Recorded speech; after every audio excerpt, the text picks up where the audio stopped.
안녕하세요. 선한 로열도쌤입니다. 2022년 9월 29일 목요일 시황방송 시작하도록 하겠습니다. 자, 먼저 다우지수 반등을 이제 시작은 했습니다.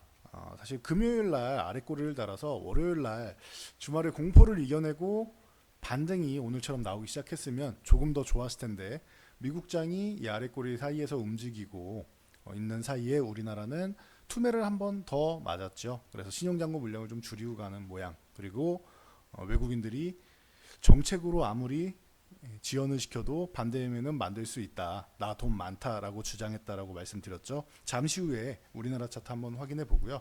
자, 미증시가 반등이 시작했다라는 것은 의미가 있다. 미증시 하락 추세로 이렇게 내려가고 있었는데 이 하락 추세를 이제 안쪽으로 이제 들어오려는 모습을 하고 있다. 안쪽으로 이제 거의 들어올랑 말랑한 모습이죠. 그래서 각도에 따라서 이 각도를 이렇게 긋는다라고 하면은 이제 안으로 들어오는 모습이고 약간 이제 이런 모양으로 하면은 걸쳐 있는 모습 정도 되겠죠. 그러다 보니까 이제는 이제 다우지수가 한 번만 더 양봉을 세워준다라고 하면은 이제 이 하락 추세 안으로 들어올 수 있다. 자, 우리나라는 조금 달라요. 대신 우리나라는 좀 달라요. 왜냐? 자, 우리나라는 추세가 좀 완만하죠. 이런 추세죠. 완만하게 있다가 최근에 급락을 맞은 이런 케이스인데 그러다 보니까 여기서 반등이 오늘 좀 나온다고 해도 이번 주에 반등이 내일 나온다고 해도 추가적으로 올라와야 이 하락 추세 안쪽으로 들어올 수 있다라는 것. 이 부분을 여러분들이 참고하셔야 될 것 같습니다. 자, 일단은 이 하락 추세 밴드를 이겨내야 되는데 이 밴드를 안쪽으로 들어오는 게 중요하고요. 그리고 나서 상단까지 돌파해야 된다. 그러면은 이번 이 옵션 만기일, 10월 옵션 만기일까지 해서 기대치가 최소로 잡았을 때 이 갭을 메울 거냐 말 거냐라고 말씀드렸어요. 그래서 이 구간에서 이제 2280에서 90포인트 사이 이 구간 정도까지는 받는 가능성이 있다. 메우면서 여기서 다시 한번 쉬었다 갈 거냐 아니면은 위로 넘어갈 거냐 차이예요. 위로 넘어가면 이제 2300을 수복하는 것이고 아니다라고 하면은 2300 부근에서 살포시 쉬어서 바닥을 하나 더 만들고 움직이게 될 것이다. 이 움직임이 이제 2주도 안 남았습니다. 다음 주 월요일, 다다음 주 월요일은 휴일이지요. 그러다 보니 일주일 약간 넘게 남은 기간 동안에 이 갭을 메우는 정도는 가능성이 있다 정도로 보시면 될 것 같아요. 자, 오늘도 이제 회복 시도를 하다가 오후장에 마감쯤에 이렇게 쓱 밀려 내려왔는데 환율 동향이 좀 흔들리면서 그렇습니다. 그리고 이제 한국은행에서도 이제 뭐 빅스텝 쪽으로 해서 남은 두 번의 금리 정책 동안 0.5%씩 인상, 빅스텝을 두 번 단행한다라고 하면은 그래도 어느 정도 이제 미국이랑 너무 큰 격차는 벌어지지 않을 수 있다. 지금 연속적인 자이언트 스텝으로 해서 우리나라는 작년부터 금리 인상을 했음에도 불구하고 미국이 금리가 어때요? 미국 금리가 3.0에서 3.25입니다. 이게 미국이죠. 자, 한국은 어때요?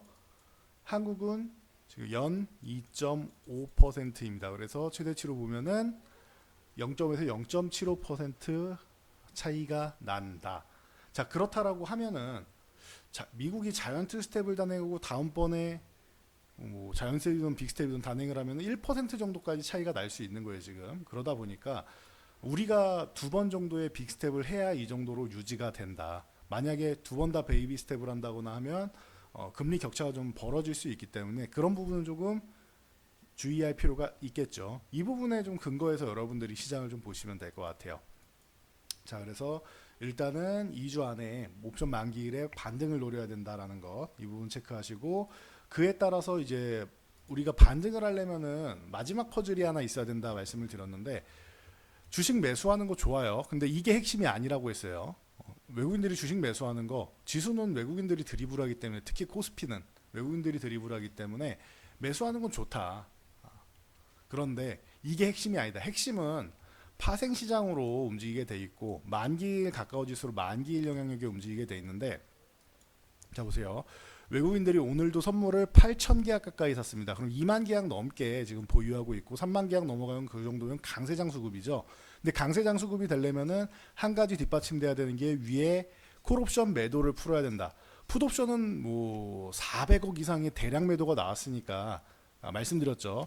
2300포인트 아래쪽, 뭐 조금 더 정확하게 보면 2300 한 80 후반 정도인데 2300 아래쪽으로 내려가서 추가 하락이 나오면 큰 손실이 잡힌다. 그리고 이번 주에 추가적으로 대량 매도를 했기 때문에 그 구간에 있는 포지션은 2200 아래로 내려갈수록 더 큰 손실이 따블 그 이상으로 잡힌다. 천문학적인 금액의 손실이 잡힌다. 그래서 말씀드린 게 이 2200 위쪽으로는 당연한 거고, 저 갭을 메우는 정도까지는 올라올 가능성이 있다. 그 구간 정도까지만 올라와도 외국인들은 풋옵션 대량 매도한 것으로 큰 수익을 얻고, 그리고 바닥권에서 선물 매수한 것으로 실제로 이 추석 연휴 이후에 한 22,000계약 매수를 했다가 그 부분을 일부는 좀 많이 덜어냈죠. 일부라고 하긴 좀 많이 덜어냈었죠. 그리고 최근에 다시 채운 정도가 됩니다. 추가로 조금 더 채우긴 했고, 그래서 상승 포지션이 굉장하다. 그래서 12월까지 해서 이제 선물은 올라가면 되는 것이고, 위에 막혀 있는 풋옵션만큼은 아니지만 콜옵션도 위에를 막아놨기 때문에 이 구간을 열어줘야지 올라갈 수 있는데,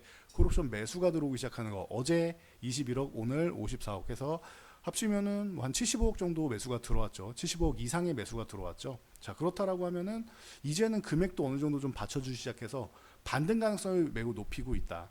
좀 빠르면 수요일 정도면은 가능성이 있다라고 했는데 수요일 날 한 차례 더 밀렸기 때문에 오늘 하락을 정체시키고 뭐 내일이나 다음 주 정도부터 이제 올라갈 수 있다. 그래서 시기가 약간 늦어지긴 했지만 이거는 수급적인 영향 그리고 글로벌적인 영향, 미국장도 못 올라왔기 때문에 이제 막 오르기 시작하는 것이죠. 그러니까 우리가 조금 여유를 갖고 보면은 뭐 늦어도 이번 주 후반 내일에서 다음 주 정도에는 반등은 모색은 할 텐데 이 구간에서 반등 모색하는 게 다다음 주 목요일에 있는 만기일까지는 갭 한번 메우는 정도. 그 수급의 마지막 퍼즐 이게 중요하다고 했는데 맞춰졌다라고 보시면 돼요. 자, 마지막 퍼즐 맞춰졌으니까 우리는 다시 한번 종목 쪽에 뭐 집중을 해야겠죠. 그래서 삼성전자 같은 기존 소외주들은 아직까지 뭐 주도주로 바로 올라갈 가능성은 뭐 거의 없다.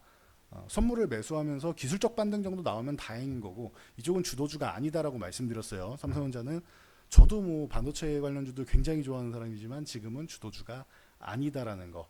일부 종목들 뭐 EUV 관련주라든지 아니면 이번에 ARM이나 아니면 ARM이 실패했을 경우 NXP나 인피니온이나 다른 쪽을 보겠죠.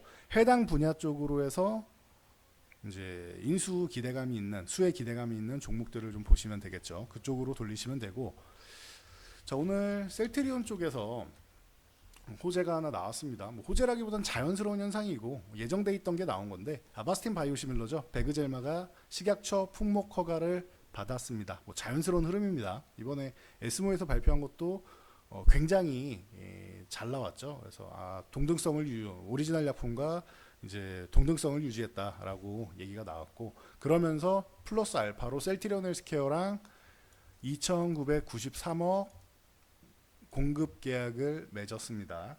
그러면서 셀트리온 헬스케어랑 맺는 이유는 셀트리온 헬스케어가 이제 유통을 담당하기 때문이다라고 보시면 되고 바닥권에서 이제 슥 반등 나오는 거 그 이슈를 만들기에는 뭐 적절했던 것 같습니다. 그래서 나올 만한 이슈가 자연스럽게 나온 거다라고 생각하시면 되고요. 자, 금리에 대해서 계속 말씀드렸는데 한국은행에서도 빅스텝 2번 단행할 기대감이 있다. 뭐 2번이라고 확정 지은 건 아니에요. 이번에 이제 빅스텝이 가능성이 높고 그리고 그 다음번에 뭐 베이비 스텝이냐 빅스텝이냐 고민을 할 텐데 미국의 금리 정책을 보면 빅스텝 2번일 가능성도 충분하다 정도로 보시면 되고 그러다 보니 최근에 제주은행, 푸른저축은행, 고려신용정보, SCI 평가정보 이 네 종목을 좀 강조를 많이 해드렸었죠. 그래서 최근에 많이 올라왔으니까 좀 피로감을 느껴서 이제 제주은행 같은 경우는 먼저 치고 올라오기 시작했고 그래서 제한적인 뭐 상승 정도 보였고 자 푸른저축은행 같은 경우가 이제 오르락 내리락 하면서 그동안 조금 덜 올랐죠. 그래서 어제 오늘 연속으로 긴 장대 양봉을 만들었다. 그리고 고려신용정보 같은 경우도 꾸준하게 올랐죠. 한번 튀어 오른 다음에 휴식 그리고 꾸준하게 올랐죠. 그리고 오늘 양봉을 하나 세워주고 이제 거래량까지 실어주면서 양호한 모습 보였다. 그래서 이 정도 보시고 이제 조금 쉬면서 가는 게 좋은 것 같아요. 이렇게 꾸준하게 우상향을 채널을 만들어가면서 가는 거는 가장 뭐 무난한 건데 이 구간에서 갑작스럽게 급등이 나오고 돌파가 나오면 여기서 또 쉬는 구간이 좀 나올 수 있습니다. 이런 모양처럼. 그래서 이렇게 올라가다가 급등 나오면은 쉬는 구간 나오고 그리고 움직일 수 있다라는 거 여러분들이 참고하시면 될 것 같습니다. 그럼 내일 강세 구간에서 상승이 정체된다라고 하면은 뭐 일부 뭐 줄이면서 올라갈 때마다 줄이면서 보시면 되겠죠. 그리고 SCI 평가 정보는 그동안 제2일 못 올랐었죠. 올렸다가 다시 한 절반 내주고 아예 쉬었다가 최근에 한 번, 그리고 휴식 구간에서 다시 한번 튀어오르는, 그동안 못 올랐으니까 한 번에 튀었다라고 생각하시면 될 것 같습니다. 오늘 상한가에 기록했는데 이것도 뭐 연속적인 상한가를 뭐 엄청나게 기대하기보다는 뭐 제한적으로 이제 추가적인 상승이 나오면은 조금씩 줄이면서 보면 된다. 올라갈 때마다 뭐 20-30%씩 줄이면서 보시면 되겠죠.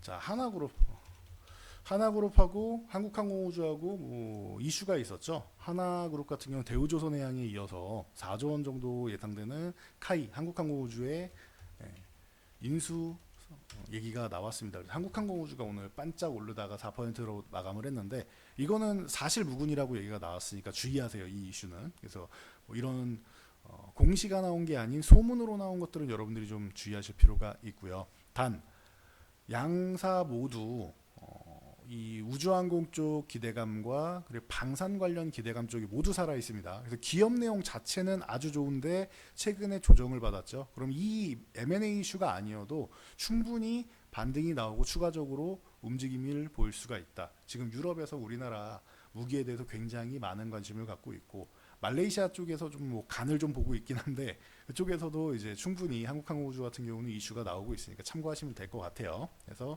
우리나라 방산산업 그리고 우주항공산업은 이제 시작이다라고 누누이 말씀드리고 있습니다. 그래서 기업 내용 자체만 보고 하셔도 충분히 좋다 보시면 되고, 바이오젠이 알츠하이머 신약 임상 3상의 1차, 2차 평가 지표를 모두 충족했다라고 합니다. 기존에 좀 뭐 말도 많고 탈도 많았었는데 중단을 한 해 만에 얘기가 많았었죠. 근데 결국은 좋은 결과를 보였다라고 합니다. 정말 다행인 것 같습니다. 인류의 너무 안타까운 상황이죠. 뭐 가족들도 못 알아보고 하는 이런 그런 알츠하이머라는 굉장히 심각한 이 약에 대해서 좀 이제 뭐 다시 한번 또 임상을 성공했다라고 하니 다행인 것 같습니다. 그래서 대화제약이나 뭐 피플바이오, 뭐 국전약품 이런 종목들이 좀 움직임이 나왔고, 피플바이오죠. 이런 종목들이 움직임이 좀 나왔고, 과거에 이제 알츠하이머, 뭐 치매 치료제 하면 명문제약이나 환인제약 같은 경우가 이런 종목들이 많이 움직였었죠. 근데 큰 움직임은 못 보였습니다. 5% 오르긴 했는데 음봉으로 좀 밀려 내려왔고, 환인제약 같은 경우도 오늘 뭐 1%대 크게 뭐 움직이질 못했다 정도로 보시면 되고, 줄기세포 치료제로 메디포스트 같은 경우도 기대감을 많이 모았었는데 요즘에는 메디포스트, 줄기세포 치료제 이런 쪽으로 해서는 크게 관심을 못 받고 있죠. 그러니까 이런 정도는 참고하시면 될 것 같아요. 관심 못 받는 쪽은 좀 제외하시고, 명문제약, 환인제약 같은 경우는 순환매 정도는 한번 노려볼 만하지 않느냐 정도로 보시면 되고, 그리고 바이오젠하고 사실 직접적인 관계가 없으면 단기 이슈로 마무리하면 된다라고 보시면 될 것 같아요. 실질적으로 뭐 예를 들면 뭐 미국의 존슨앤존슨의 뭐 자회사인 아니면 화이자나 이런 데서 뭐 항암제를 개발했다라고 해서 우리나라에서 개발한 게 아니기 때문에 이건 개별 이슈에 해당됩니다. 물론 업계가 한번 들썩이긴 하는데 실제로는 개발한 개발사들만 좋은 이제 주가를 보이고 나머지는 사실 제자리로 되돌아오게 되겠죠. 임상에 성공해야지만 단독으로 이제 스포트라이트를 받는 것이 아닌가 싶습니다. 참고하시고요. 러시아에서 뭐 핵무기를 사용할 거 아니냐, 하지 않겠느냐라는 우려감 얘기 나오는데, 그럼 뭐 다 죽자라는 겁니다. 그러면 뭐 경제고 뭐고 이게 중요한 게 아니죠. 승자가 없는 전쟁이에요, 그건. 그렇기 때문에 핵전쟁은 일어나지 않을 것이다라고 전체적으로 생각은 하고는 있지만, 그래도 우려감에 의해서 관련주로 한컴 라이프케어나 아니면은 뭐 전통적인 이제 빅텍, 그리고 뭐 스페코, S&T중공업, 뭐 퍼스텍, 휴니드 이런 종목들이 바닥권에서 조금씩 움직임이 나왔습니다. 워낙 많이 밀리니까 7% 올랐는데도 불구하고 오른 게 별로 티도 안 나네요. 이 정도가 뭐 이제 오늘 이슈가 된 케이스다라고 보시면 될 것 같고요.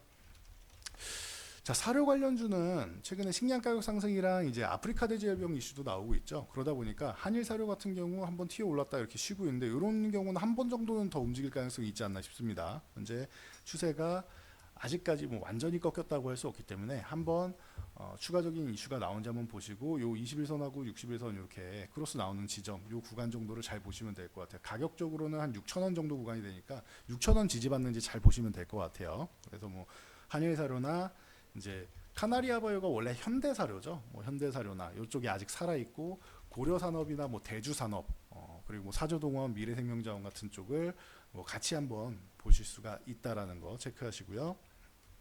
우리가 뭐 태주 이방원 얘기하는데 태양광은 뭐 현대에너지솔루션이나 아니면은 하나 솔루션 같은 경우가 뭐 대표적이다라고 말씀드렸어요. 이런 종목들 이제 여러분들이 관심 갖는다 생각하시면 되고 조선주는 뭐 현대위포조선, 포조선이 가장 뭐 당연 안정적인 탑픽 종목이고 이 대우조선해양 같은 경우는 이제 M&A 이슈 정도로 보시면 될 것 같아요. M&A 이슈 나오고 나서 이제 올랐다가 이제 하나그룹에서 2조 현금 어떻게 마련할 거냐고 이렇게 다시 내려왔는데 하나가 뭐 현금은 좀 마련할 수 있다라고 마련할 수 있는 기업이기 때문에 성사만 된다라고는 대우조선해양은 이제 주인을 잘 찾아가는 개념이 됩니다. 그래서 이렇게 체크를 하시면 될 것 같고요. 그리고 성강밴드 같은 경우나 하이로코리아는 여러분들이 꾸준히 보셔야 된다라고 말씀드렸습니다. 성강밴드, 하이로코리아, 뭐 동성 화인텍도 있고 많죠.